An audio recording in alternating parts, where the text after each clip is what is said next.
Assalamualaikum warahmatullahi wabarakatuh. Ya, kami dari kelompok yang ingin membahas upaya pemberantasan korupsi. Kita mengambil materi dari PowerPoint yang ada di Kulino yang berjudul Upaya Pemberantasan Korupsi. Nama saya Ridho Lambang, NIM saya A112022140087, dan ini yang akan saya jelaskan. Indeks Persepsi Korupsi Indonesia tahun 2020 skor 37, urutan 102 dari 180 negara. Nah, untuk pertama yang kita bahas, pengertian korupsi. UU nomor 31 tahun 1999 tentang TPK, setiap orang yang secara melawan hukum memperkaya diri sendiri atau orang lain atau suatu korporasi yang dapat merugikan keuangan negara atau perekonomian negara. Nah, sekarang saya akan menyebutkan bentuk-bentuk korupsi ya. Bentuk-bentuk korupsi. Yang pertama itu merugikan suatu negara, seperti dalam bidang keuangan, merugikan keuangan suatu negara. Lalu menyuap. Yang ketiga, gratifikasi, seperti memberi tolong coblos saya ya, dengan memberi suatu hadiah. Lalu penggelapan dalam jabatan, lalu pemerasan, ya, perbuatan curang seperti kebanyakan yang ada, dan konflik kepentingan, ya, betul. Jadi semua mementingkan diri sendiri. Setiap negara mempunyai undang-undang yang berbeda terkait dengan tindak pidana korupsi. Menurut UU 31/1999 dan UU 20/2001 terdapat 7 kelompok yang tidak pidana korupsi SPT TSB di atas, seperti yang di atas itu. Semua jenis tersebut merupakan delik-delik yang diadopsi dari KUHP pasal 1 ayat 1 sub UU nomor 371. Klasifikasi korupsi. Yang pertama, individual corruption, yaitu korupsi yang dilakukan secara individual, tidak menggunakan orang lain. 2. Petty corruption, korupsi kecil-kecilan yang dilakukan oleh aparat dalam kegiatan sehari-hari. Jadi seperti ketika ada uang datang, uang negara diambil sedikit.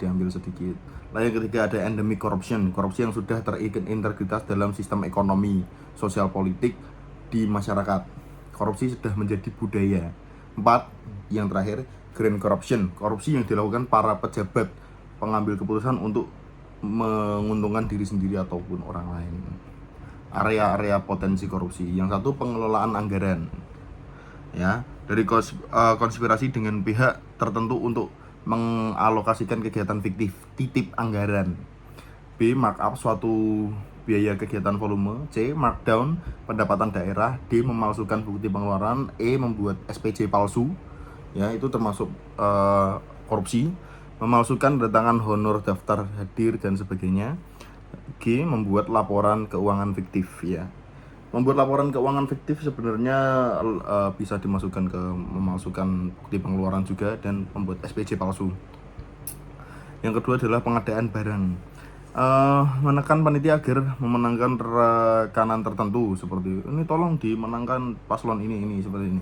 Volume barang jasa tidak sesuai kontrak, ya. Lalu SPK kontrak dimenangkan oleh rekanan tapi dikerjanakan oleh internal sendiri, oknum sendiri. Menerima hadiah fee, seperti hadiah itu seperti gratifikasi jatuhnya. Lalu yang selanjutnya, area potensi korupsi, pengelolaan barang daerah seperti pencatatan aset tidak wajar, pemilihan atas barang fiktif, penyerobotan, pengakuan penghilangan aset oleh oknum, dan lain-lain. Lalu 5. Pelayanan publik. Masih ada praktik pungli. Biasanya ketika kalian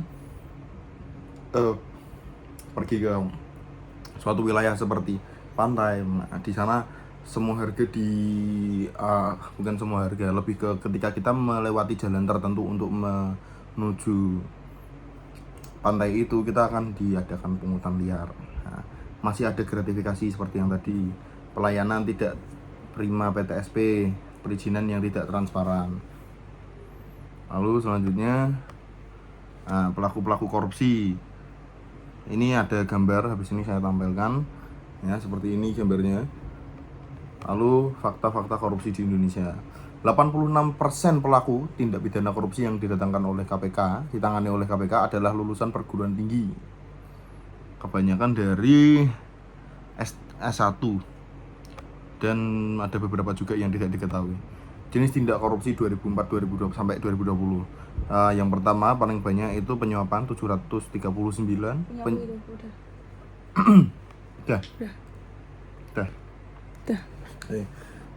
Jatuh. Nah, terima kasih untuk N705. Oh ya, kami dari kelompok upaya pemberantasan korupsi hendak undur diri. Kami dari kelompok N705, dan jika ada salah kata kita mohon maaf. Wassalamualaikum warahmatullahi wabarakatuh. Aku isnamen. Saya Zaren Kalsia Putri Miona dengan NIM B11 2022 07650. Oke, selanjutnya adalah jenis tindak korupsi. Yang pertama untuk jenis korupsinya adalah penyuapan. Jumlahnya sudah ada 739. Ini data dari tahun 2004 sampai tahun 2020 ya. Lalu yang kedua ada pengadaan barang dan jasa sejumlah 236. Yang ketiga ada penyalahgunaan anggaran sejumlah 50. Lalu ada pencucian uang jumlahnya 38. Lalu dengan total 26 ada pungutan liar. Yang keenam ada perizinan dengan jumlah 23 dan total 10, yaitu merintangi proses hukum dengan jumlah total semuanya adalah 1122. Lalu yang selanjutnya adalah fraud triangle dari Donald R. Creasy. Ini merupakan penyebab korupsi. Yang pertama adalah dari tekanan, lalu yang kedua ada rasionalisasi, dan yang ketiga ada peluang. Di mana ketiga jenis penyimpangan ini terjadi karena adanya perbuatan seseorang. Yang membedakan adalah motivasi yang melatar belakanginya. Jadi suatu ketidakpatutan bisa jadi merupakan suatu kecurangan apabila auditor dapat memperoleh suatu indikasi kesengajaan dari pelaku. Nah, kesengajaan ini dilatar belakangi oleh adanya 4 faktor, yaitu keserakahan, pemanfaatan, lemahnya pengendalian intern untuk keuntungan pribadi, adanya kebutuhan ekonomi yang mendesak, dan keinginan untuk menunjukkan kemampuan, lalu ada mengalahkan sistem pengendalian yang telah dirancang sedemikian rupa. Nah, kesengajaan ini ditunjukkan dengan adanya indikasi pelanggaran hukum yang merupakan unsur pidana, yang mana umumnya itu mengakibatkan suatu kerugian. Lalu ada teori Klitgaard, C sama dengan M plus D min A, di mana ini keterangannya adalah C adalah corruption, M adalah monopoly of power, D adalah distraction of official, dan A adalah accountability. Menurut Robert Klitgaard, monopoli kekuatan dan tingginya kekuasaan yang dimiliki seseorang atau distraction of official tanpa pertanggungjawaban atau accountability dan tanpa adanya pengawasan menyebabkan orang melakukan korupsi.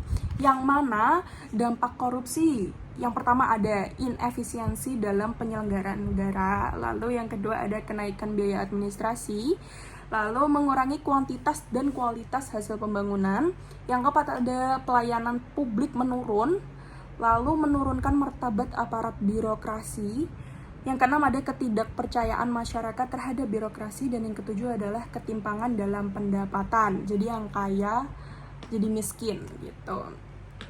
Selanjutnya adalah red flag korupsi, di mana untuk pegawai adalah perubahan gaya hidup, lalu terlibat hutang, perubahan perilaku, tingginya perputaran pegawai, menolak mengambil cuti, tidak ada pembagian tugas yang jelas. Dan untuk dari manajemennya sendiri, yang pertama ada enggan memberi informasi pada auditor, lalu ada keputusan didominasi oleh individu itu sendiri. Yang ketiga ada lingkungan pengendaliannya lemah, lalu saldo rekeningnya nggak wajar. Terus ada transaksi besar di akhir tahun, dimana itu disebut fiktif atau serap anggaran ya. Selanjutnya ada kontrak jasa konsultasi yang tidak ada hasilnya. Lalu ada banyak dokumen hilang atau fotokopiannya tidak lengkap. Slide berikutnya adalah semangat melawan korupsi. Yang pertama adalah korupsi musuh kita bersama. Lalu menjadi mindset yang harus dimiliki setiap individu, di mana individu berintegritas untuk berani menolak korupsi. Pemimpin role model berintegritas, virus influence bagi kelompok dan lembaga, yang mana ini adalah semangat melawan korupsi menjadi gerakan bersama. Selanjutnya adalah upaya pemberantasan korupsi. Yang pertama, dari penerapan penegakan hukum konsisten dan adil. Lalu ada regulasi, pendidikan anti korupsi integritas, aparat birokrasi, dan ASN berintegritas. Dimana mengenai integritas pencegahan korupsi itu ada sumpah jabatannya di Perka BKN nomor 7 tahun 2017 yang berbunyi, demi Allah saya bersumpah bahwa saya dalam menjalankan tugas jabatan akan menjunjung etika jabatan, bekerja dengan sebaik-baiknya dan penuh tanggung jawab, bahwa saya akan menjaga integritas, tidak menyalahgunakan kewenangan serta menghindari diri dari perbuatan tercela. Saya Onika Sela dengan NIM B11-2022-07644. Oke, berikutnya ada integritas. Integritas adalah suatu konsep berkaitan dengan konsistensi dalam tindakan-tindakan, nilai-nilai, metode-metode, dan berbagai hal yang dihasilkan. Berintegritas sering diartikan sebagai pribadi yang jujur dan memiliki karakter kuat. Ada 3 hal dalam integritas. Yang pertama, bersatunya antara kejujuran, konsisten, dan keberanian untuk melakukan tindakan benar tanpa kompromi. Pribadi yang berintegritas menjalankan aktivitas dengan benar, selaras dengan keyakinan atau belief, diucapkan atau say, dan dijalankan atau act. Konsep integritas atau executive brain assessment. Yang pertama ada kejujuran, di mana dimensi potensi integritas yang menunjukkan aspek komponen integritas pada kesadaran kebenaran dalam sikap kejujuran yang terdiri dari aspek empati, tidak mudah untuk menuduh orang lain bersalah, atau lack of blame, dan rendah hati atau humility. Yang kedua ada konsistensi, yaitu dimensi potensi integritas yang menunjukkan komponen integritas pada konsistensi dalam perbuatan yang terdiri dari aspek pengendalian emosi atau emotional mastery, accountable atau accountability, dan fokus menyeluruh atau focus on the whole. Dan yang ketiga ada keberanian atau komponen integritas pada keberanian menegakkan kebenaran secara terbuka yang terdiri dari aspek keberanian atau courage dan percaya diri atau self-confidence, berani menyampaikan sesuatu yang benar berarti sudah sesuai aturan dan nilai integritas. Ada 9 nilai integritas. Yang pertama ada jujur, peduli, disiplin, mandiri, tanggung jawab, kerja keras, sederhana, berani, dan adil. Berikut beberapa pembangunan komponen integritas atau KPKRI. Yang pertama, itu proses internalisasi integritas atau sebagai upaya menghasilkan integritas pribadi yang tinggi melalui berbagai strategi dan teknik. Yang kedua, ada proses pembangunan integritas, yaitu sebagai upaya menjaga organisasi berintegritas tinggi yang digerakkan oleh kumpulan individu yang berintegritas tinggi. Yang ketiga, ada proses penyelarasan atau sinergi pilar, itu sebagai upaya untuk terjadinya sinergi dari berbagai kelompok pada setiap sasaran atau pilar sehingga terbentuk integritas pilar. Dan yang terakhir ada proses penyelarasan atau sinergi pilar sebagai upaya untuk terjadinya sinergi dari berbagai kelompok pada setiap sasaran pilar sehingga terbentuk integritas pilar.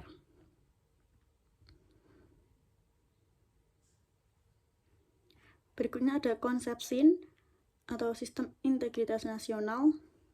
Dari input yaitu integritas pilar, integritas organisasi, integritas individu, dan value.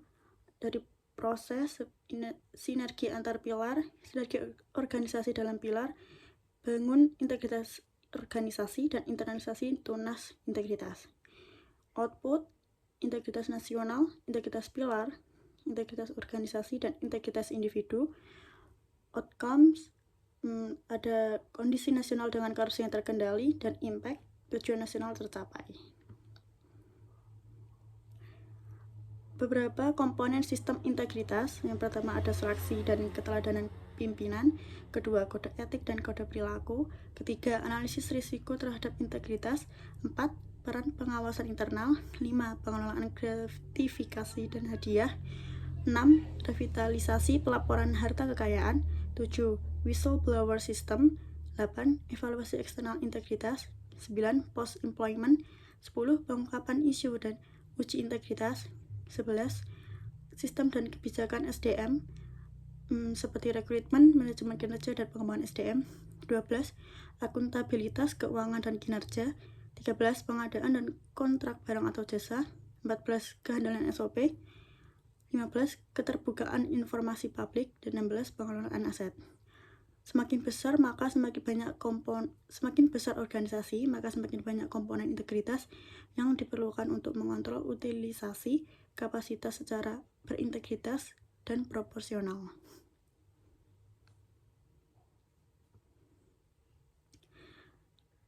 Lalu ada peran penting integritas. Yang pertama, integritas memegang peran penting bagi generasi muda untuk mewujudkan moral bangsa dan menciptakan pemimpin yang anti korupsi. Yang kedua adalah salah satu upaya ke depan untuk mencegah korupsi adalah menanamkan nilai integritas kepada generasi muda. Dan yang terakhir ada sejak dini integritas harus sudah dikenalkan baik dari keluarga, masyarakat, dan lingkungan sekolah atau kerja.